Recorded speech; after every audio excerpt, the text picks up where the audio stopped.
Ito, Davao del Sur, nandito. Oh, Canada!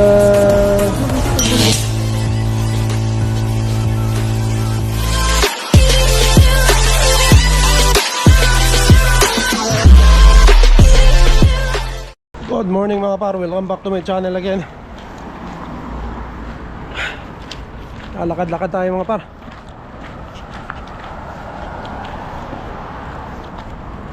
Malamig siya pero may araw.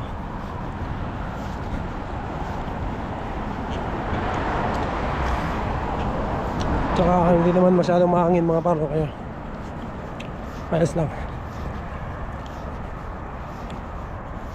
Okay na tayo saglit.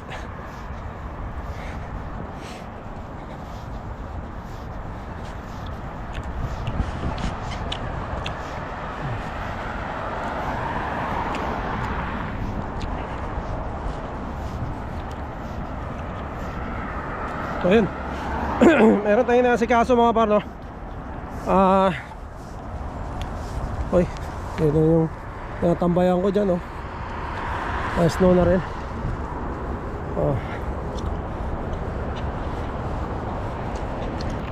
Yan, si Mrs. ngayon walang pasok, so naglalakad-lakad tayo mga par. Umikot-ikot din tayo para yan, kahit pa paano makalakad-lakad at paano yung katawan natin, maka galaw-galaw kahit pa paano.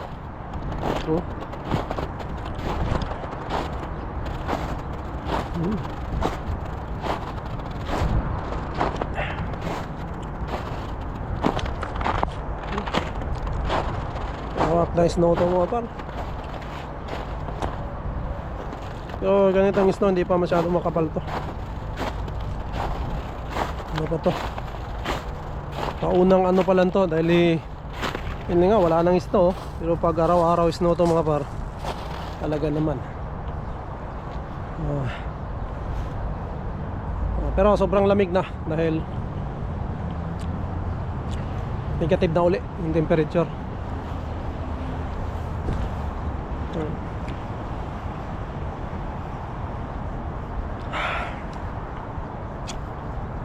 Yan yun, doon sa ano mga par, no, sa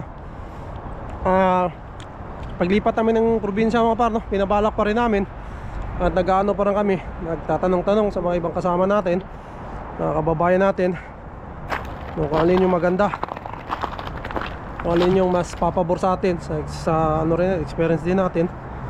At ayun, mas maganda na yung ano mga par, no, nag-ano tayo, nagre-research na tayo ngayon pa lang, no, dahil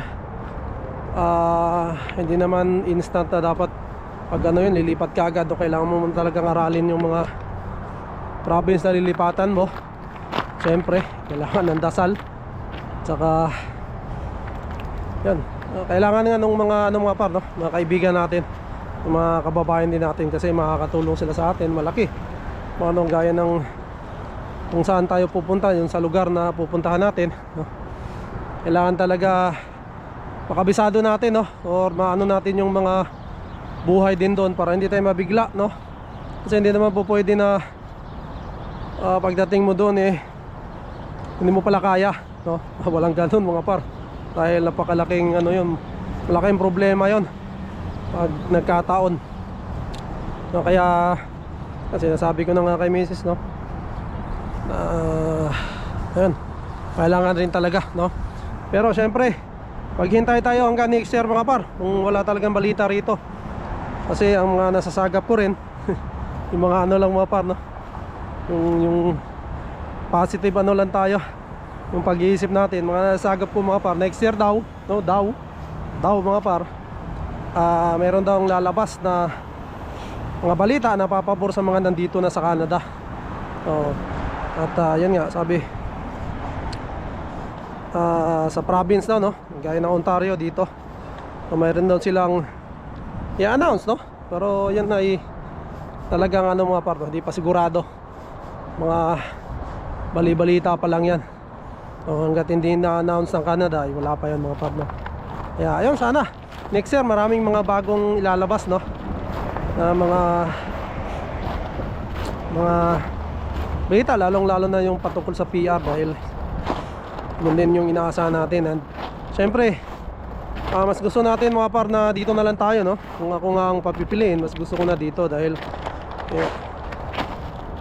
nasanay na ako rito. Dito na yung mga kaibigan ko, no? Dito rin tayo nag-umpisa. Dito ay nakabuo ng mga circle of friends natin mga par, no? Kaya mas gusto natin dito, pero hindi natin inaalis, no? Na talagang kung kailangan taglang lumipat, no? Kung lilipat tayo mga par, dahil para doon sa future natin, no? Para sa PR nga natin mga par, no? At hindi lang naman kami, maraming gumagawa nito mga par, no? Kaya yun nga, mapapayo ko lang, no, sa mga nakapanood sa atin, ng mga baguhan din na katulad namin. Yun, aralin nyo mga par kung saang province kayo, no? Tignan nyo kung talagang makukuha nyo ba yung permanent residence nyo mga par, no? Kung saang province man kayo, dahil ayun nga, hindi naman only nga yung oras natin dito. So mas maaga, mas maganda mga par, no, na malaman nyo kung ano yung chance nyo dyan sa province na kung nasaan kayo mga par, no? At kung talagang pag tiningnan nyo, kung nakikita nyo mga par na talagang tagilid, no, or talagang maliit ang chance, no, so try nyo sa ibang province mga par, no? Subukan nyo, aralin nyo rin, no? Tignan nyo rin, magtanong-tanong rin kayo sa iba nating mga kababayan, dahil mga kababayan naman natin ay matulungin mga par. So tumutulong yan sila, no, sa mga lumilipat din. Yung mga kasama ko may mga lumipat na nga, no? At yun nakatulong yung mga iba nating kababayan, makakilala nila doon sa isang province mga par, no? Gaya nga ng paghanap ng bahay, yung trabaho, no? Ganyan. Pero siyempre ang kailangan mo kasing i-research dyan, siyempre kung katulad yan namin, no, ay talaga yung kung mapi-PR ka ba doon sa province na yun mga par, mas madali ba siyang ma-PR, no? May chance ba or malaki bang chance yun na ma-PR doon, no? Yun din ang ginagawa ko sa ngayon mga par, no? Nagtitingin-tingin ako, nagtatanong ako ng mga kababayan din natin. So maraming nag-share ng kanilang mga experience at gustong tumulong mga par, no? At sabi pa nga sa akin, mag-message lang kung sakali, no? Marami tayong mga kababayan na ganyan, dahil dumaan din naman sila mga par sa isang temporary din noon, no? So hindi naman lahat, pero maraming kababayan na gusto ring mag-share at tumulong sa atin, no? So maraming salamat sa inyo mga par, no? Shoutout sa inyong lahat, no? Ay ganun din naman tayo mga par, pagka naging maganda naman yung natin dito sa Canada at kapag settle din tayo, ganun din tayo, tutulong rin tayo mga par, lalong lalo na, no? Yun nga, isa to sa natin, no, paraan, no, yung pagbablog, para mapanood ng mga bago rin na gustong pumunta o may balak pumunta rito sa Canada, no? Pwede nila tayong i-message, no, tanungin. At yun nga, tulong tayo mga par, pag o kahit naman ngayon, no, kung may tulong tayo, kahit temporary pa lang tayo, tulungan natin mga par, kung may share tayo ng mga informasyon, no, kung anong maganda sa karanasan ko lang din, no. Gusto kong tumulong mga par, no. So yun, maraming salamat doon sa kababayan natin na yun nga, sa atin, no. Handang tumulong, no, mag-assist sa mga katulad namin. So yun lang mga par. Pero yun nga, sabi ko nga, hanggat hindi tayo na-PPR, no, walang mga par, no, wala pang kasiguraduhan, no. Tayo ay yan, laban pa rin mga par, no. Hindi natin sinasabing makukuha natin, pero at least kahit paano nandito na tayo mga par, no. At hindi tayo sumusuko, yun yung pinaka-importante. So ayun lang mga par. So yun, balik lang ako sa bahay mga par, dahil masakit na yung tenga ko. At parang mahirap na, no?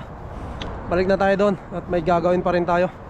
Kaya ito yung mga gawaing bahay mga par. So ayun lang. So ayun, maraming salamat mga par, no? At sa lahat ng laging nakasubaybay sa atin, lahat ng tumulong sa atin noon, no? At ayun, maraming salamat sa inyo. Shoutout Kabayan Pedro Roque, Elmer, Boss Elmer, no? Maraming salamat. Lamig, balik na ako mga par. So siguro dito ko muna tatapusin ang aking vlog. To God be all the glory. We will see you on the next one. Bye.